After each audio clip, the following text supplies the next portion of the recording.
grâce à des oxygènes artificiels. Alléluia. Vous savez, il y a certaines personnes, lorsque tu les vois toi-même, tu peux te dire, Seigneur, merci. Alléluia.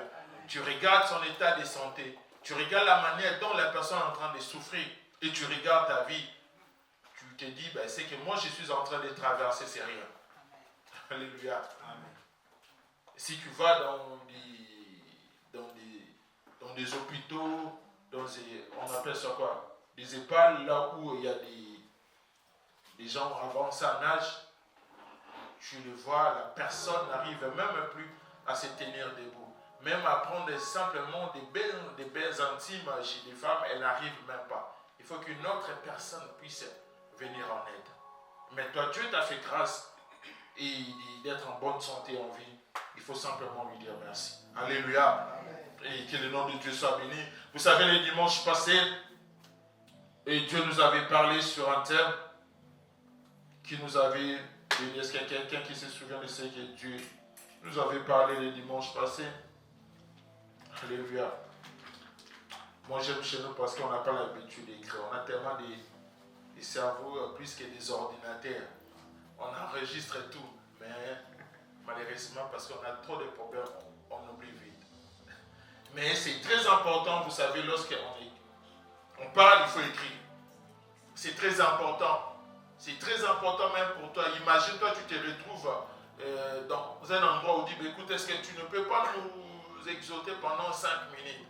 Alléluia. Vous savez, si tu as l'habitude d'écrire, tu ne vas même pas te casser la tête. Tu vas simplement ouvrir. Ah, il y a 20 dimanches, on nous avait prêché ceci. Et tu prends ça, tu exhortes. Alléluia. C'est comme ça. Vous savez, même si Dieu t'appelle un jour à prêcher, il faut avoir l'habitude d'écrire. Parce que tu vas d'abord commencer par ce que toi tu avais déjà écrit. Et ensuite, le Saint-Esprit va commencer à rajouter ce qu'il va te donner. Mais si tu n'avais pas commencé à écrire, et lorsqu'on va te laisser la place, voilà pourquoi il y a plusieurs personnes, on t'appelle quelque part. Ah, est-ce que tu ne peux pas nous parler? Oh non, mais qu'est-ce que moi je vais parler? Je n'ai pas une prédication. Et pourtant, tu es un enfant de Dieu, ça fait plusieurs années. Or, un enfant de Dieu ne peut pas dire qu'écoute, moi, je ne sais pas quoi je vais dire. Alléluia. Vous savez, moi-même, si je dors, mes rêves, parce que tu viens prêcher demain. Même si je n'ouvre pas ma Bible, je vais simplement, qu'est-ce que j'avais écrit là? Maman, il y avait des dimanches, elle avait prêché quoi? Je prends, je prêche. Alléluia. Amen. Cela ne te diminue pas, parce que ce n'est pas la parole de maman Massé qui avait enseigné, mais c'était Dieu qui l'avait inspiré et elle avait parlé de la part de Dieu. Moi, si je veux simplement prendre cela, et puis je prêche, c'est fini. Alléluia. Amen. Ça ne va jamais me diminuer, c'est la parole de Dieu. La parole de Dieu a été prêchée. Moi aussi, j'ai été béni. Je prends cette parole pour bénir aussi d'autres personnes. Alléluia. Ça marche comme ça. Mais si tu n'as pas l'habitude d'écrire, que Dieu puisse te faire grâce, ça va être compliqué un jour. Tu vas te retrouver quelque part. On parle de quelque chose. Mais ça, là, on m'avait déjà parlé. Non, écoute, je vais essayer de fouiller sur ce que j'avais déjà écrit. Ah non, ça, non, c'est pas comme ça. C'est pas comme ça. C'est comme ça, c'est comme ça. Mais si tu n'as pas l'habitude d'écrire, tu vas être ballotté par n'importe qui parce que la personne a parlé. Mais aujourd'hui, par la grâce de Dieu, on va parler juste un peu et après, on va retourner. Le dimanche passé, on a été bénis par la grâce de Dieu. On avait parlé, fixe ton regard à Jésus. Alléluia. Amen. Fixe ton regard à Jésus. Et ce matin, on va parler aussi de quelque chose que Dieu m'a mis à cœur. On va partager. Ne doute jamais de l'ainsi de l'Éternel dans ta vie. Alléluia. Vous savez, il y a beaucoup des enfants de Dieu, malgré ils ont fixé leur regard à Dieu, malgré ils ont tourné leur regard à Dieu, malgré ils ont défini Dieu dans leur vie, mais il y a un problème qui s'oppose dans leur vie, c'est-à-dire qu'ils négligent ce que Dieu leur a dit à travers un homme de Dieu.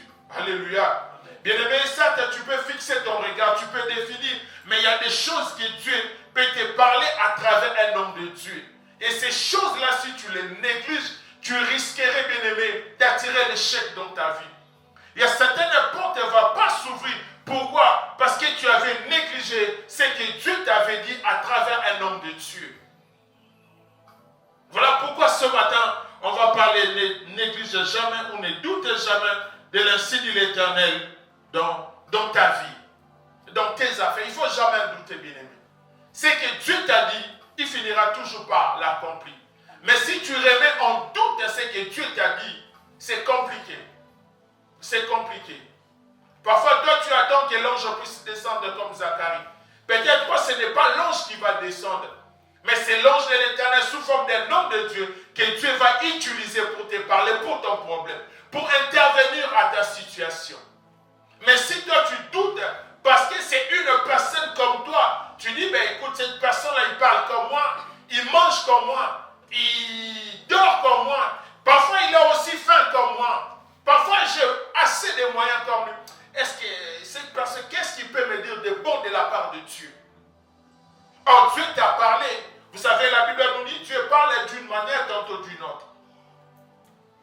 Alléluia. Dieu utilise aussi ces hommes de Dieu pour nous parler, pour nous montrer quel chemin que nous devons suivre, quel chemin nous devons emprunter. Mais la majorité des enfants de Dieu, entre guillemets, surtout en Europe, ils remettent toujours en doute l'insigne de l'Éternel que Dieu parle à travers ces hommes de Dieu. Alléluia. Oh, c'est un danger pour l'Église, c'est un danger pour les enfants de Dieu. Ce n'est pas parce que tu as de bonnes relations avec un homme de Dieu. Ce n'est pas parce que vous passez beaucoup de temps à parler avec lui. Et lorsque Dieu te parle à travers cette personne, tu penses que non, c'est une habitude, on a déjà l'habitude. Est-ce que Dieu aussi peut les parler? Alléluia. Et c'est trop dangereux. Voilà pourquoi il y a certains hommes de Dieu, pour ne pas empêcher certaines choses, pour ne pas que certaines personnes doutent de l'insigne de l'Éternel, ils commencent à faire quoi? Ils commencent à s'éloigner de plus en plus des enfants de Dieu. Ils commencent à dire, écoute, je dois me retirer. Pourquoi? Parce que je dois être une bénédiction. Je suis une bénédiction. Mais l'habitude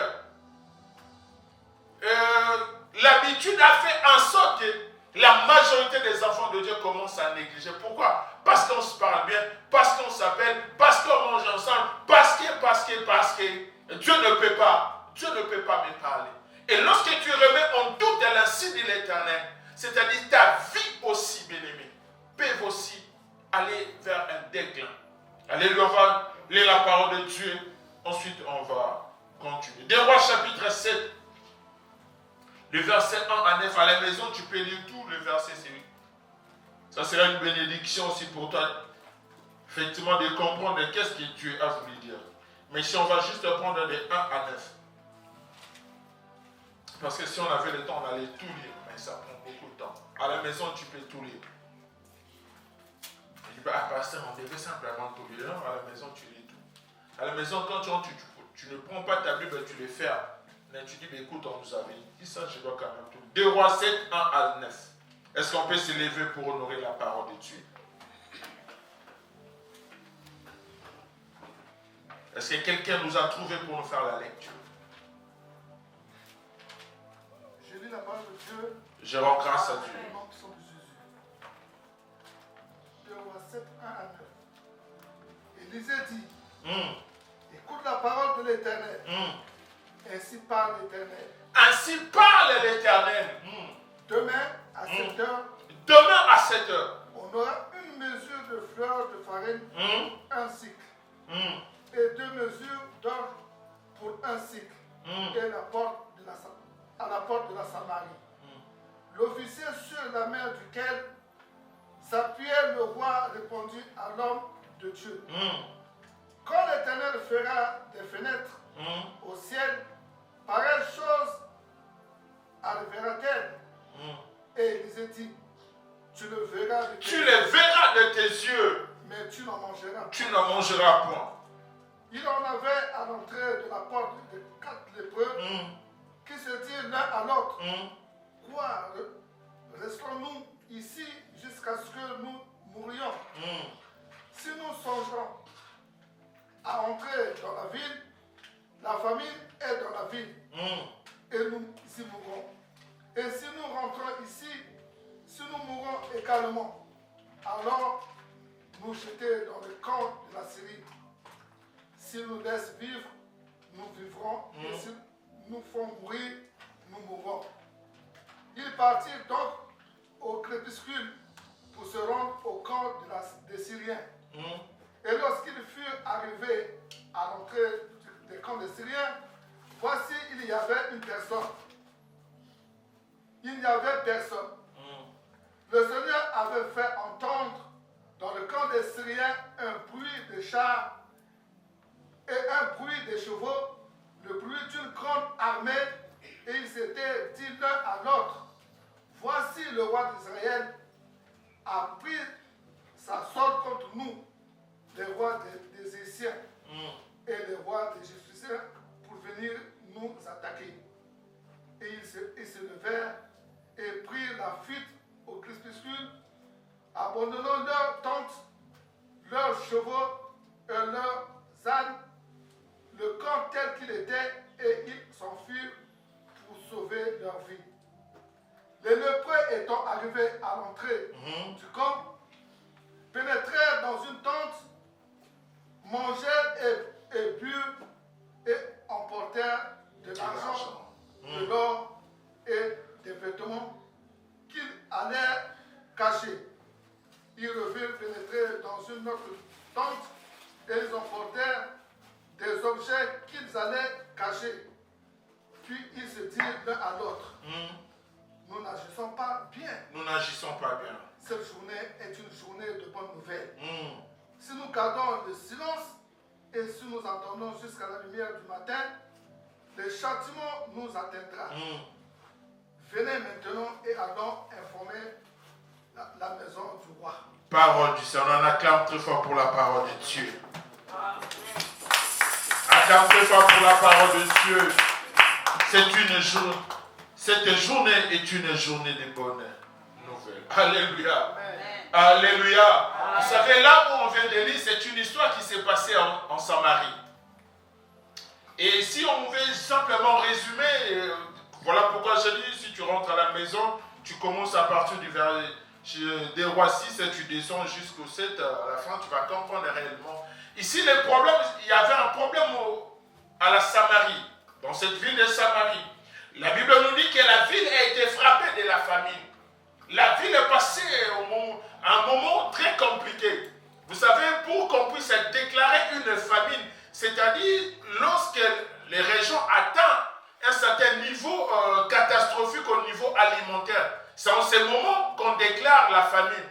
C'est-à-dire Samarie a passé par des moments compliqués, par des moments trop durs. La famine a frappé ces pays. Si vous rentrez dans le verset 6, vous allez voir, il y a eu des choses et parfois c'était compliqué. Alléluia. Mais là où on dit, c'était Élisée dit après la famine.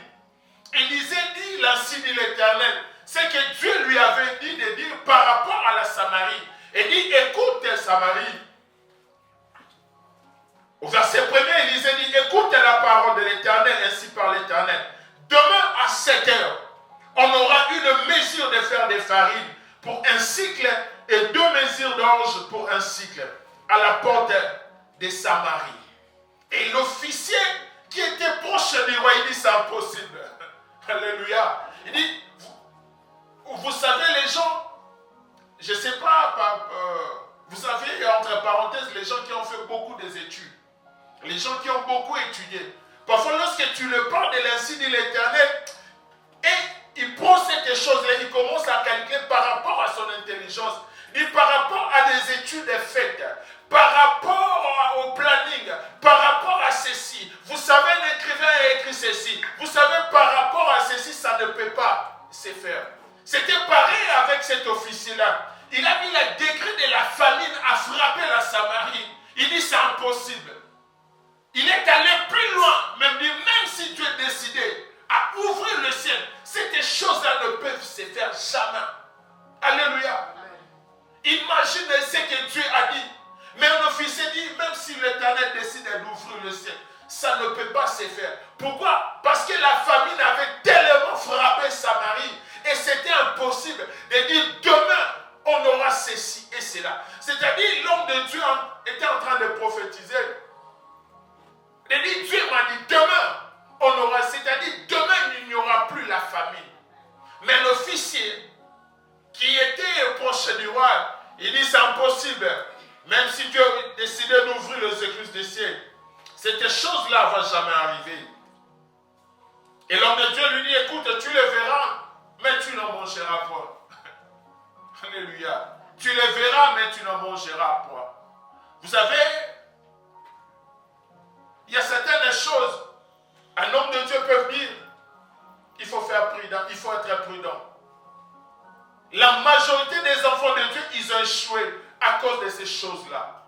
Il a minimisé, toi, qu'est-ce que toi tu peux me faire? Qu'est-ce que Dieu peut me faire?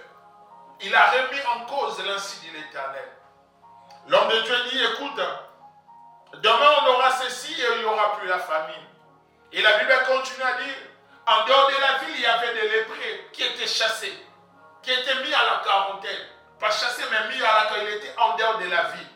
Et selon les commentateurs de la Bible, ils disent, ces lépreux faisaient partie de la famille de Géasi. Alléluia. Et ils étaient de la famille de Géasi. Et lorsque Géasi avait attrapé la lèpre, ils étaient mis en quarantaine avec sa famille. Vous savez, même actuellement, lorsque tu souffres du lèpre, on te met en quarantaine. C'est-à-dire que tu ne peux pas rester avec tout le monde. Parce que c'est une maladie contagieuse. Dès que tu as la lèpre, la personne s'approche de toi, il va aussi attraper ce lèpre. Voilà pourquoi on prend ces gens-là, on les met en quarantaine, loin de la population, pour ne pas affecter ou infecter aussi d'autres personnes. Et c'était pareil, Géasi aussi était, on dit le lépreux, mais selon les commentateurs de la Bible, on dit que c'était Géasi. Qui était Géasi? Nous tous nous savons que Géasi était celui qui marchait avec Zacharie. Et Géasi avait attrapé la lèpre lorsque Naaman, ce n'est pas vraiment notre prédication, mais lorsque Naaman avait été atteint du lèpre, était allé vers Élisée. Élisée lui avait dit, va te jeter, nous tous nous connaissons très bien l'histoire, va te jeter 7 fois, après quoi tu vas être guéri. Et après la guérison, Naaman a été retourné vers Élisée pour lui ramener le présent. Et parce qu'il était guéri, Élisée avait refusé cela. Il a dit non, c'est bon, tu peux rentrer. Et pendant qu'il rentrait, Géasi avait suivi Naaman pour récupérer le présent. C'est alors Élisée, la lèpre de Naaman avait quitté Naaman et était allé chez Géasi.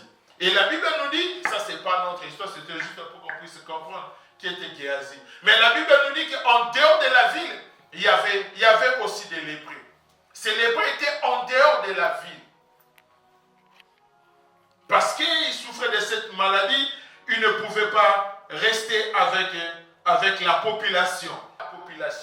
Mais la Bible nous dit, là où les lépreux étaient, ils se sont dit, écoute, la maladie que nous avons, et nous avons aussi faim. Si nous rentrons à Samarie, on va simplement, non seulement nous tuer, mais la famine elle-même va nous tuer. Mais qu'est-ce que nous allons faire? On doit aller se jeter dans les camps des Syriens. S'ils nous laissent en vie, nous mourrons. Mais s'il ne nous faut pas mourir, nous allons vivre. La Bible nous dit, pendant qu'ils s'avançaient vers les camps des Syriens, Dieu a fait entendre dans ces camps-là des bruits des chevaux, des bruits des chars, comme si le roi d'Israël avait ramené encore une autre foule pour combattre les Syriens.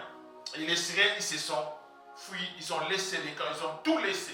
Et lorsque ces lépreux arrivaient dans ces camps-là, la Bible nous dit ils ont trouvé les camps vides, ils ont commencé à manger, ils ont récupéré tout ce qu'ils pouvaient, de l'argent, des habits, et ensuite ils se sont dit, nous n'agissons pas bien. Nous n'agissons pas bien. Mais le problème, je suis venu souligner ce matin, c'est par rapport à l'insi de l'Éternel. Pour dire que la majorité, ils ont négligé, ils ont boycotté, ils ont mis à côté l'insi de l'Éternel que Dieu leur a parlé à travers un homme de Dieu. Vous savez, c'est dangereux. Mais la question que je me suis posée, c'est l'épreuve. Vous savez, Dieu, il est le Dieu de multisystème. Dieu, il peut utiliser n'importe quoi simplement pour te bénir. Pourquoi? Parce qu'il t'a dit quelque chose à travers son serviteur. Dieu lui-même, il est capable de se déployer, bien aimé, pour accomplir ce qu'il t'a dit. Mais si toi, tu négliges ce qu'il t'a dit à travers le nom de Dieu, c'est-à-dire pour toi, l'échec est assuré. Alléluia. Dieu lui-même, il est capable de se déployer. Vous savez, lorsque tu lis la Bible, ces versets, tu ne verras pas là où les lépreux là étaient guéris. Alléluia. Mais la Bible nous dit que lorsque l'homme de Dieu a dit, c'est-à-dire Dieu lui-même, il s'est déployé pour mettre à cœur le lépreux là d'aller vers les camps de Syrie. C'est-à-dire la parole de l'homme de Dieu, tu peux te poser la question. Quand est-ce que ces lépreux là étaient guéris? Pourquoi? Parce que lorsque tu lis la Bible au verset 9, lorsqu'ils ont fini de manger, ils se sont dit, écoute, nous ne pouvons pas rester comme ça. On doit apporter cette bonne nouvelle au roi. Mais pourtant, c'était des gens qui étaient déjà mis en... Ils souffraient de lèpre. Ils ne pouvaient pas entrer dans la ville avec lèpre, avec leur lèpre. La question qu'on se pose, ils étaient guéris quand? C'est le prix là. Pour prendre la décision qu'ils puissent aller informer le roi. Il n'y a aucun verset qui donne à quand est-ce que ces lépreux là étaient guéris. Mais la Bible nous dit que l'homme de Dieu avait déclaré. Vous savez, le fait que l'homme de Dieu, pour moi, je dis que la guérison a commencé le jour où l'homme de Dieu a déclaré, demain à Samarie, vous aurez à manger. Alléluia. Et cette parole-là a créé quelque chose pour que le miracle puisse s'opérer. Vous savez que c'est l'enfant de Dieu. Ainsi dit l'Éternel, Dieu est capable de commencer quelque chose dans ta vie qui n'a jamais existé et que tu puisses être la première personne à commencer cette histoire-là. Alléluia. Bien-aimé, ne néglige pas l'insigne de l'Éternel. Ne regarde pas ta situation, que tu passes par des moments compliqués. Parce que la Samarie aussi vivait, bien-aimé, la famine. Vous savez, lorsque tu atteins, bien-aimé, de la famine, lorsqu'un pays est atteint de la famine, ils sont capables, bien-aimé, de faire des choses parfois horribles. Horribles. Horribles. Mais le problème, bien-aimé, ne négligez pas, tiens l'insigne de l'Éternel. Ne doutez pas de ce que Dieu t'a dit. Pourquoi? Parce que Dieu est capable de transformer ta situation en opportunité. Dieu est capable de traverser ce que tu es en train de pleurer en opportunité, afin que sa gloire puisse s'éclater. Alléluia. Mais si tu négliges l'insigne de l'Éternel, ça sera très compliqué pour que la gloire de Dieu puisse s'éclater dans ta vie. Ne remets jamais en doute ce que Dieu te dit. Ne remets jamais en doute ce que les hommes de Dieu te disent. Ne remets ça jamais en doute. Ne dis pas non, lui n'est pas capable de me parler ainsi. Lui n'est pas digne de me parler. Parce que déjà au niveau social, je suis mieux positionné que lui. Mais l'ainsi dit l'Éternel n'a pas besoin que tu puisses, un homme de Dieu puisse être bien-aimé fortuné ou quoi. Dieu lui-même, il sait par quel canal il utilise pour te bénir. Alléluia. Ta situation peut être transformée en opportunité. Ma condition, bien-aimé, de ne pas douter de ce que Dieu te dit.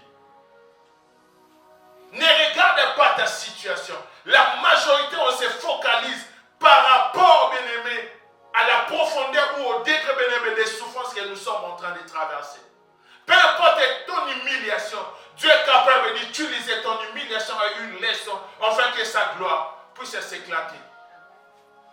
Alléluia. Qu'est-ce que Dieu t'a dit, excellent enfant de Dieu? Qu'est-ce que Dieu t'a parlé? Peu importe, les gens t'ont qualifié. Vous savez, ces lépreux, c'était déjà des gens disqualifiés par la société. Les gens que la société ne pouvait plus cohabiter avec eux. Les gens que la société avait déjà mis en quarantaine, en dehors, loin de la population, en dehors de la ville. Vous savez que c'est l'enfant de Dieu. Lorsqu'il y a l'insigne de l'Éternel dans ta vie, peu importe, bien-aimé, les gens t'ont disqualifié. Dieu est capable, bien-aimé, de te requalifier par rapport aux règles célestes lui-même qui va établir dans ta vie. Les gens vont te disqualifier par rapport à leurs normes, à leurs règles qu'ils ont établies. Ils ont dit, écoute, toi tu n'as pas la capacité de faire ceci, de faire cela. Mais le Dieu céleste, lorsqu'il dit quelque chose, il est capable de commencer à te qualifier par rapport à ses normes.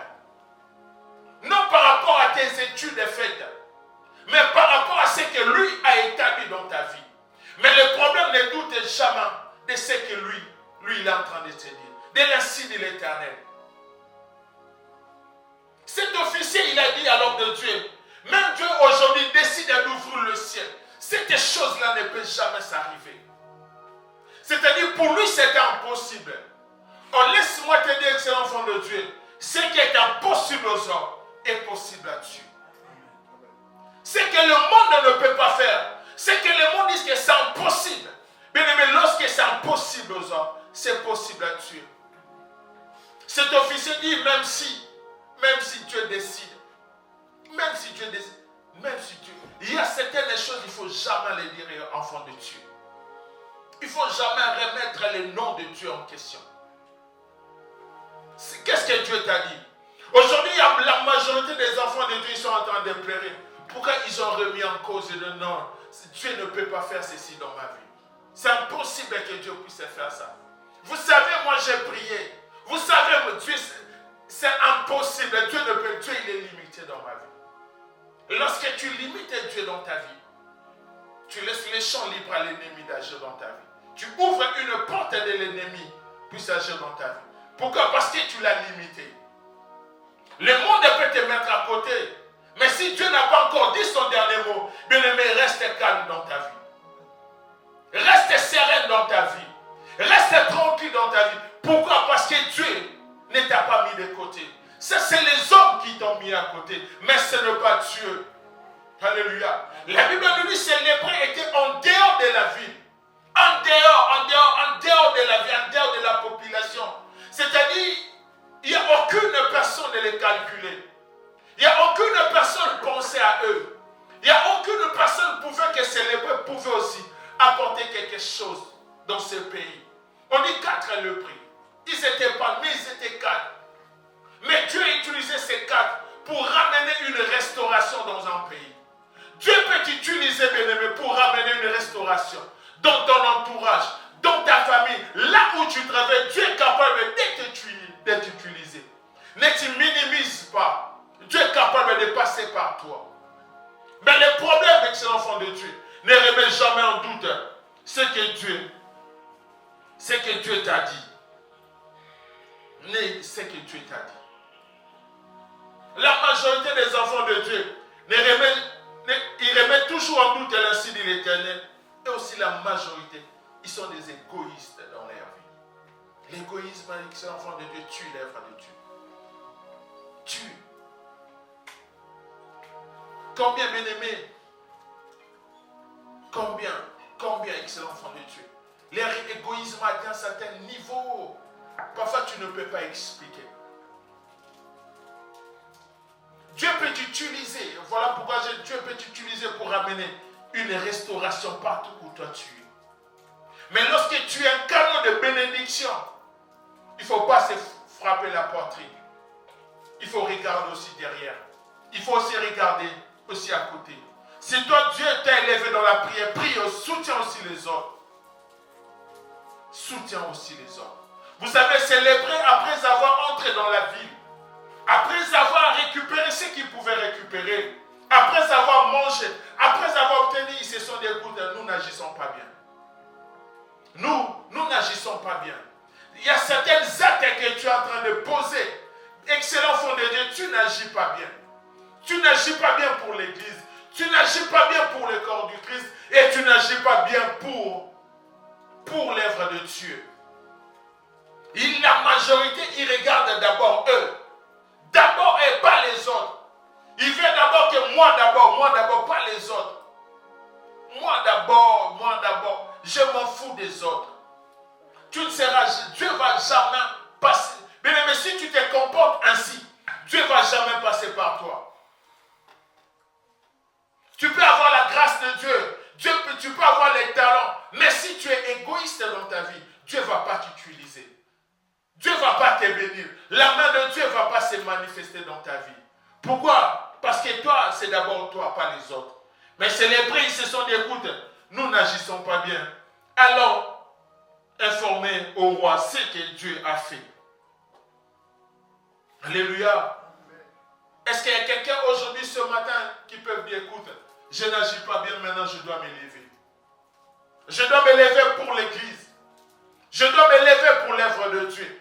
Est-ce que l'Église, on a de telles personnes aujourd'hui? Alléluia. Souvent, lorsque les problèmes arrivent, on dit, écoute, maman Céline, elle est là. Le pasteur, il est là. Est-ce que que toi, bien-aimé, tu agis bien? Est-ce que toi, tu agis bien? Vous savez, ça fait un moment, on n'a pas encore programmé une journée de l'évangélisation. Est-ce que toi, tel que tu es là, est-ce que tu évangélises sans pourtant qu'on puisse te dire? Ou tu attends que nous puissions simplement programmer? Alléluia. Alléluia. Tu n'agis pas bien avec cet enfant de Dieu. On n'agit pas bien. Regarde les gens qui sont tout autour de toi. Nombreux bien-aimés, ils ne veulent plus prier. Nombreux, ils n'ont pas des églises où prier. Nombreux bien-aimés, ils ont abandonné même la voie de Dieu. Est-ce que toi, tu agis bien? Parce que toi, Dieu t'a visité. Moi, je me dis toujours, quand je lisais, je dis, ces lépreux, ils ont eu la décision d'aller vers le roi. Pourquoi? Parce qu'ils avaient déjà remarqué qu'ils étaient guéris déjà de lèpre. Parce que si réellement ils avaient ces lèpres-là, ils n'allaient pas aller. Parce qu'eux-mêmes, ils savaient la loi, que tel que nous avons ces lèpres-là, on ne peut pas aller vers le roi. S'ils ont eu cette décision-là, parce qu'ils ont remarqué quelque chose, ça s'est passé dans leur vie. Mais toi, Dieu t'a déjà visité. Tu as déjà reçu Jésus-Christ dans ta vie comme Seigneur et Sauveur. Mais bien-aimé, tu veux tout laisser au pasteur. Non, le pasteur, il est là. Maman, il est là. Oh non, il est là. Papa, il est là. Mais toi, bien-aimé, tu sers à quoi? Tu n'agis pas bien. Malgré les signes de l'Éternel, mais ta manière d'agir, tu n'agis pas bien. Alléluia. Tu attends qui? Pour faire la chose que Dieu a destinée pour toi. C'est-à-dire, Dieu a destiné quelque chose, c'est toi qui dois le faire. Mais toi, tu laisses aux autres de le faire. Est-ce que le week-end, toi, tu as même ton téléphone juste pour appeler quelqu'un qui a fait déjà plusieurs jours ses voix? Est-ce que toi, tu l'as déjà fait? Peut-être le week-end, toi, tu passes le week-end à l'aide, tu dors. Il dit, écoute, le pasteur, il va appeler. Ah, maman, c'est elle va appeler. Non, écoute, moi, je n'ai pas l'état. Excellent enfant de Dieu, tu n'agis pas bien. Tu n'agis pas bien. L'église, nous n'agissons pas bien. Nous sommes dans une ville où, bien-aimés, où la parole de Dieu doit être, bien-aimée, et entrer dans plusieurs familles. Mais ce n'est pas une seule personne qui doit le faire. C'est nous tous qu'on doit s'élever. Et lorsque la parole de Dieu va entrer, lorsque les gens, bien-aimés, vont recevoir Jésus, c'est en ce moment-là qu'on va vivre une réveil spirituel dans cette ville. Mais si toi, tu n'agis pas bien, si toi, tu continues à agir de la manière que toi, tu te comportes, l'islam va toujours prendre de la place dans cette ville. Et tu vas être étonné, tes enfants ou tes amis commencent à faire parfois des choses qui ne donnent pas gloire à Dieu. Pourquoi? Parce que toi, tu n'as pas agi conformément à la parole de Dieu. Tu t'es mal comporté. Tu as agi mal. Dieu t'a visité, Dieu t'a béni, Dieu a manifesté sa gloire dans ta vie. Mais à ton tour, qu'est-ce que toi tu es en train de faire? Qu'est-ce que toi tu es en train de faire? Est-ce que tu dois apporter la bonne nouvelle ou toi tu dois tout garder pour toi? La majorité, ils gardent tout pour eux. Il dit, écoute, c'est leur problème. Laissons-les dans des bars. Laissons-les faire des choses parfois horribles. Laissons-les. Moi, j'ai déjà reçu Jésus dans ma vie. Comme Seigneur et Sauveur. Pour moi, c'est fini. C'est leur problème. Excellent enfant de Dieu, tu ne sais pas. Peut-être à travers de toi, il y a des jeunes qui vont revenir au Seigneur. Aujourd'hui, il y a des jeunes qui se donnent dans des choses parfois horribles. Mais peut-être à travers toi, tu peux toucher ces jeunes-là et les revenir à Jésus. Mais le problème, tu dis, écoute, tant pis pour eux. Moi, j'ai pris déjà, moi, j'ai déjà reçu Jésus dans ma vie. Pour moi, c'est bon déjà. Les restes, ça ne me concerne pas. Dieu va te juger un jour. Parce que tu n'as pas agi conformément.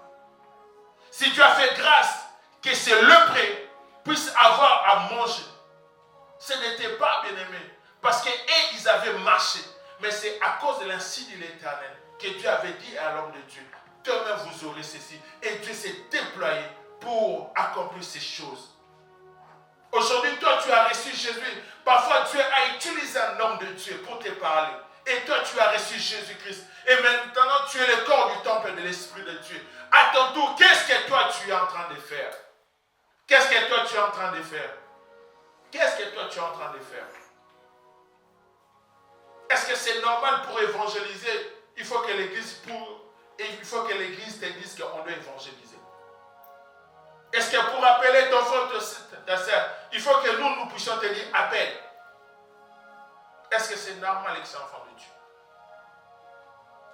Pour sortir distribuer des fraises, est-ce qu'on doit toujours te dire il faut faire ça? L'église, on a des besoins, l'église a des besoins. Est-ce qu'on doit toujours les dire? Ou toi-même tu dois te dire que je n'agis pas bien? Vous savez, c'est un domaine que nous n'en parlons pas beaucoup. Que papa putain n'aime pas qu'on puisse parler. Les domaines de l'argent. Vous savez, je ne sais pas pourquoi dès que tu commences à parler, tout le monde va lui aussi. Or, l'église a des besoins. L'église doit aller de l'avant, mais l'église a besoin de moyens. Alléluia. Il y a des choses, bien aimé, on peut prier du matin au soir. On n'aura pas ça. Bien aimé, il faut débourser de l'argent. Il faut, bien aimé, que l'argent puisse sortir. Non pas pour les pasteurs, mais pour l'église. Mais tout le monde dit, bah, écoute, le pasteur, il est là. Ah non, maman, c'est il est là. C'est à elle de se demerder. Bien aimé, Dieu t'a sauvé. Tu as reçu Jésus. Tu connais combien les combats que Dieu combat à ta faveur. Parfois, il y a des maladies que toi, tu n'as jamais vues. Mais Dieu a combattu à ta faveur. Dieu a enlevé cette maladie. Parfois, des accidents, Dieu l'a enlevé dans ta vie. Tu n'as même pas prié. Tu n'as même pas bien aimé vu cela. Mais Dieu a enlevé la maladie dans ta famille. Dieu a enlevé des accidents dans ta vie. Dieu a enlevé beaucoup de mauvaises choses dans ta vie. Mais lorsqu'on dit que l'église a des besoins, vous aussi vous commencez à demander trop. Hein? Vous commencez à demander trop. Hein? Vous commencez à demander trop. Hein? On ne demande pas, bien aimé, pour que moi j'achète de l'essence. Mais c'est pour l'église de Dieu. Alléluia. Dieu t'a béni, mais le peu là pour sortir, tu commences à calculer. Ah non. C'est Dieu qui t'a donné ça. L'argent que tu as, c'est l'enfant de Dieu, c'est Dieu qui t'a donné. La force que toi tu t'élèves pour aller au travail, c'est Dieu qui te donne. La possibilité même de compter ces 1000, ces 2000, c'est Dieu qui t'a donné ça. L'intelligence, c'est Dieu. C'est-à-dire tout ce que toi tu as, c'est Dieu qui t'a donné. Mais c'est l'enfant de Dieu, tu n'agis pas bien. Tu n'agis pas bien. Vous savez, pour que les gens puissent manger les après-midi, il y a quelques têtes qui se cassent la tête pour que les gens là puissent venir. Imagine-toi, un jour, sur une décision de 4 personnes, pour que tout un pays puisse manger. Il a fallu simplement 4 personnes. Mais nous sommes déjà plus de 4 personnes. Mais on n'arrive pas à aller encore plus loin parce que toi, tu n'agis pas bien. On a voulu prendre une grande salle. Mais on s'est posé la question, écoute, est-ce qu'on aura la capacité de tenir jusqu'à la fin? De tenir dans la durée? On a dit, non, écoute, on doit temporiser. Pourquoi? Parce qu'il y a certaines parmi nous qui n'agissent pas bien. Ils n'agissent pas bien. On veut avoir une salle bien, on veut avoir du temps pour bien aimer. Tu dois agir. Tu dois changer ta manière de se comporter. Parfois, on a besoin d'organiser des retraites, mais on ne peut pas les faire. Pourquoi? Parce qu'on est limité. Non, parce que nous voulons, parce qu'on est limité. On ne peut pas les faire. Alléluia. Maintenant, toi, tu dis, ben, pourquoi on n'organise pas bien? Parce que toi, tu n'agis pas bien. Tu n'agis pas bien que c'est l'enfant de Dieu. Changeons notre manière de se comporter envers l'Église, envers ce que Dieu t'a dit. Vous savez, il y a certaines personnes qui seront bénies simplement le jour où ils vont dire, écoute Seigneur, maintenant je décide à changer ma manière de se comporter envers toi, envers l'Église de Dieu. Il y a la majorité des gens, ils changent d'église parce que dans cette église-là, vous savez, quand tu vois ça, bien aimé, parce que les gens, ils se sont dit, nous n'agissons pas bien, on doit changer. Il y a certaines églises, tu vois que les personnes donnent 10 000, 5 000. Mais toi, simple 50 €, on doit commencer à se calmer. Papa, il t'a appelé, c'est pas bien que c'est l'enfant de Dieu. Il y a certaines choses, nous, on ne peut plus le trouver en nous. Ce que tu as, c'est Dieu qui t'a donné. Mais on doit changer notre manière d'agir parce que nous n'agissons pas bien. Et le dernier point, on doit clôturer pour prier. Vous savez, dans les versets 2, cet homme dit, à l'homme de Dieu, même Dieu décide d'ouvrir les écluses des cieux, c'est là, cette chose ne peut pas se faire. La majorité, surtout en Europe, les hommes de Dieu sont de moins que rien. Les dimanches passés, j'ai essayé de frôler. La majorité des enfants de Dieu, ils considèrent des hommes de Dieu de moins que rien. C'est-à-dire des gens sans volets. Ils sont là juste pour parler les dimanches. Après, c'est fini. Alléluia. On considère des hommes de Dieu ou des femmes qui viennent prêcher. Ils sont là simplement pour que les dimanches, ils parlent. Après, à la fin, après, on s'en fout, ils restent là-bas. Alléluia. Bien-aimés, on doit honorer les gens que Dieu élève au milieu de nous. Ce sont des canaux, ce sont des voies, des canaux par lesquels Dieu passe pour bénir. Vous savez, 2 Chroniques 22, la Bible nous dit, confiez-vous à l'Éternel. Vous serez quoi? Vous serez affermis, mais à ses serviteurs, le prophète, vous allez faire quoi? Vous allez réussir. Certaines clés, Dieu l'a laissé entre les hommes de Dieu. Alléluia. Dieu l'a laissé entre les hommes de Dieu. Mais si toi tu ne considères pas, tu le minimises, tu les vois, ils sont moins que rien. Il y a certaines choses, Dieu ne va pas l'accomplir dans ta vie. Parfois, Dieu t'a appelé à être placé plus haut. Mais le fait de négliger, de minimiser, ils sont moins que rien, ils ne peuvent rien faire dans ma vie. Certes, ils ne vont rien faire dans ta vie, mais Dieu va l'utiliser pour ta bénédiction. Mais si toi tu négliges les canaux, le voie par lesquels Dieu va passer pour te bénir, tu ne seras pas béni. La bénédiction, ce n'est pas l'argent, mais c'est la bénédiction qui enrichit. Alléluia. La majorité, ils ne sont pas bénis. Ils ont l'argent, mais ils ne sont pas bénis. Les gens qui cherchent de l'argent d'une manière obscure, c'est-à-dire ils ont l'argent, mais ils n'ont pas la bénédiction. Ils achètent des voitures, ils achètent des maisons, mais ils ne sont pas bénis. C'est-à-dire, ils ont tout ce que nous pouvons dire qu'ils ont, mais ils ne sont pas bénis. C'est-à-dire, ils n'ont pas la paix, ils n'ont pas le sommeil, ils doivent sacrifier, ils doivent faire beaucoup de mauvaises choses à cause de l'argent, mais ils n'ont pas la bénédiction. Mais si Dieu te bénit, la Bible nous dit la bénédiction de l'Éternel, ça veut suivre d'aucun chagrin. C'est-à-dire, lorsque Dieu va te bénir, tu auras l'argent. Tu auras le sommeil, tu n'auras pas la maladie dans ta famille, tu n'auras pas la mort dans ta famille, tu n'auras pas toutes de mauvaises surprises, tu n'en auras pas. Pourquoi? Parce que c'est la bénédiction de l'Éternel. Et Dieu peut le faire qu'à travers un homme de Dieu.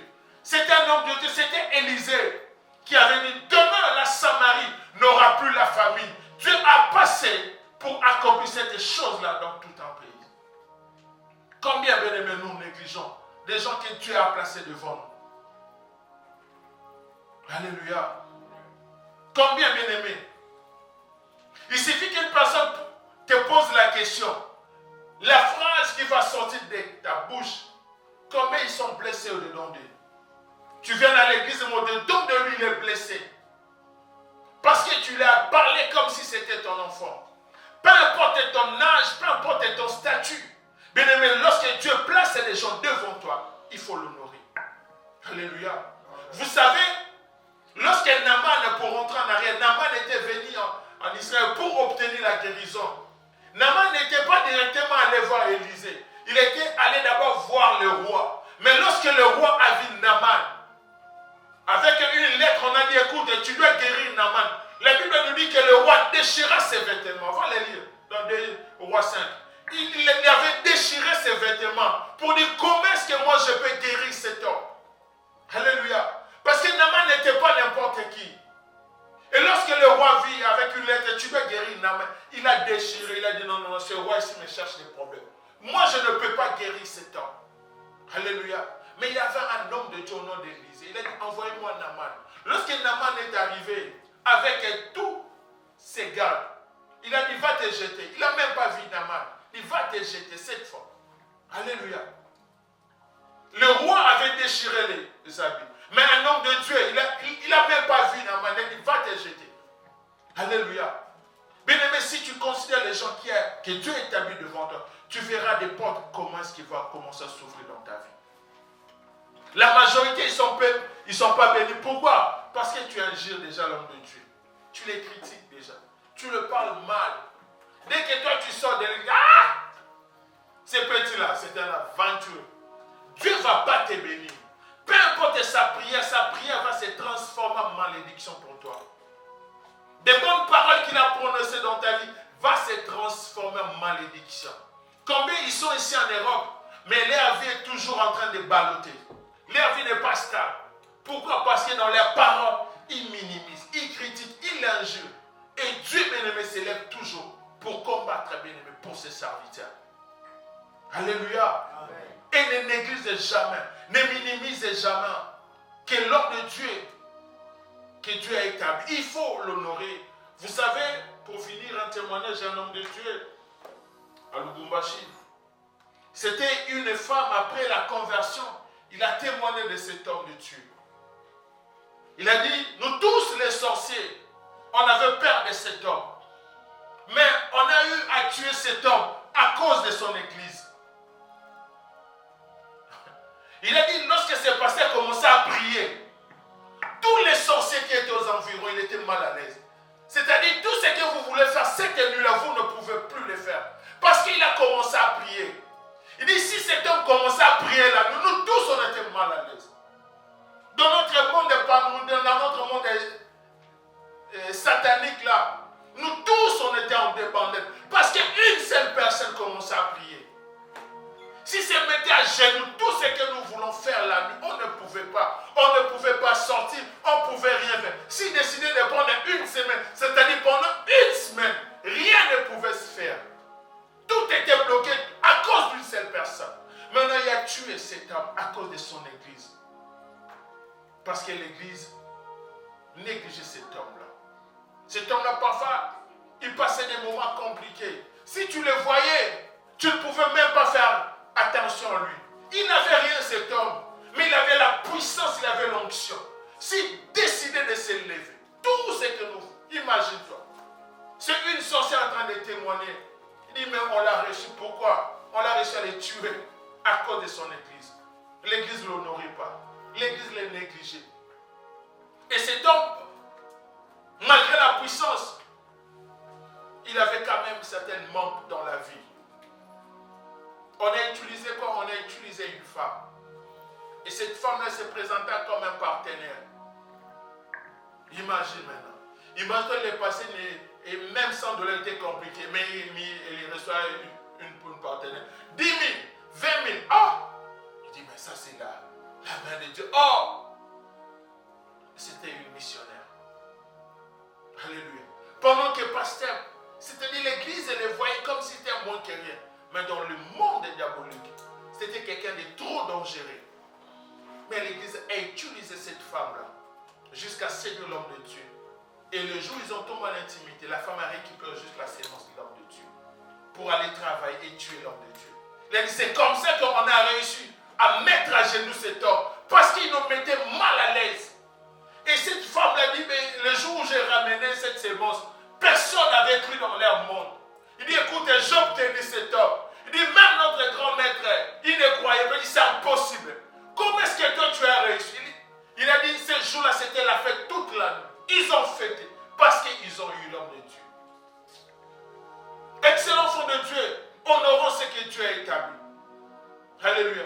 Même si on ne va pas leur donner des millions, mais honorons-les simplement. Alléluia. Tu ne sais pas bien aimer ce que cette ville est en train de manigancer pour mettre à genoux les gens que Dieu a élevés. Alléluia. Cette ville, certes, on le voit petit, mais sur le plan spirituel, c'est une ville bien aimée catastrophique. Alléluia. Ils ne veulent pas que les gens puissent prier. Ils ne veulent pas que les familles puissent recevoir Jésus. Ils veulent mettre tout le monde en dehors de Jésus. Alléluia. Pourquoi? Parce que lorsqu'il n'y aura pas des hommes de Dieu, il n'y aura pas des églises, il n'y aura pas des gens qui vont parler de la part du Seigneur, le plan de l'ennemi va s'exécuter rapidement. Alléluia. Mais lorsqu'il y aura des hommes de Dieu, il y a certains plans, Dieu va les déjouer. Alléluia. Honorons les excellents enfants de Dieu. Alléluia. Tu ne sais pas, bien-aimé, ce que l'ennemi est en train de prévoir. En train de prévoir pour cette ville. Mais Dieu a établi, honorons les excellents enfants de Dieu. Prions pour eux, soutenons-les. Alléluia. Parfois, il y a des combats que toi, tu ne vois pas. Mais lorsqu'ils voient, ils plairent. Alléluia. Dieu, ne minimisons pas, ne négligeons pas. Le plan de l'ennemi va simplement se si ces gens-là ne sont plus là. Alléluia. Si l'église se ferme, écoute, tu peux dire, écoute, tant mieux, ils n'avaient pas la puissance. Toi, tu peux te réjouir, mais donnons du temps au temps. On va voir comment est-ce que les familles vont se dégrader, les situations vont se dégrader. On va voir comment est-ce que cette chose-là, et avec des termes un peu codés de des fois, va commencer à se manifester dans cette ville. Il y a certaines choses, ça n'arrive pas à se manifester. Peut-être à cause des prières des hommes de Dieu. Alléluia. Que parfois des jeunes sont épargnés. Des jeunes sont épargnés. Des papas, des familles sont épargnées. Tu ne sais pas, bien-aimé, que la prière apporte dans cette ville. Mais si toi tu les négliges, c'est-à-dire tu laisses le champ à l'ennemi de continuer à agir dans cette ville. Alléluia. Pour que la lumière de Dieu puisse éclairer dans cette ville, il faut que les hommes de Dieu puissent être là. Il faut que l'Église puisse honorer les gens que Dieu a élevés. Afin que les diables ne puissent pas avoir une porte d'accès, une porte d'entrée. Ne soit pas une porte d'entrée, bien-aimé, pour l'Église de Dieu. Parce que le fait de parler mal, de critiquer, de rabaisser, tu es en train d'ouvrir une porte à l'ennemi de continuer à achever. Parce que tu ne sais pas à qui tu parles. Tu peux parler en mal pour l'homme de Dieu. Mais le diable, il est content. Il va encore enduire sur le cœur de cette personne-là pour ne pas recevoir Jésus, pour ne pas venir à l'église. C'est-à-dire l'église est en train de perdre du terrain. Toi, tu dis, mais écoute, la personne-là ne connaît personne, ne connaît pas maman, la personne ne connaît pas le pasteur. Tu ne sais pas, bien aimé. Le monde est tellement petit, est tellement trop petit, tu ne peux pas penser. Toi, tu n'as jamais vu qu'il y a une relation, ça fait déjà 10 ans. Mais cette personne-là connaît une autre personne que toi, tu connais. Et cette personne-là connaît, il connaît. Oh, tu vois, au final, on se connaît nous tous. Voilà pourquoi, bien aimé, on doit savoir honorer les gens que tu as élevés. Alléluia. Bien aimé, on doit agir bien. Agissons bien. Si tu agissais mal, c'est le temps, bien aimé, d'arrêter. C'est maintenant le temps, bien aimé, de changer la manière de se comporter, la manière d'agir envers l'Église, envers l'œuvre de Dieu, envers les hommes de Dieu. Et ne négligez pas ce que Dieu te dit. Tu ne sais pas. Tu ne sais pas, bien aimé, par quel moyen que Dieu va passer. Toi, tu penses que l'ange va descendre comme à l'époque de Zacharie. Écoute, peut-être chez toi, il ne va pas descendre. Peut-être l'ange de Dieu, c'est Marceli, que Dieu va utiliser pour te parler. Mais si toi, tu remets en doute, c'est-à-dire la famille va continuer à frapper. C'est-à-dire la destruction va continuer dans ta vie. Tu vas continuer à pleurer, tu vas continuer à se lamenter. Honorons, bien aimé. Agissons convenablement. Agissons vraiment convenablement pour l'œuvre de Dieu. Si tu agissais mal, arrête d'agir mal. Mais mets-toi, bien aimé, ensemble, afin que l'œuvre de Dieu puisse aller de l'avant. Afin que l'Église puisse aller de l'avant. Alléluia. Amen. Vous savez, si l'Église grandit, si l'Église croît, moi je dis, ce n'est pas d'abord l'intérêt du pasteur. Alléluia. C'est d'abord pour l'intérêt des fidèles qui viennent à l'Église. Pourquoi? Parce que les pasteurs vont encore prendre doublement le travail de commencer à prier pour tout le monde.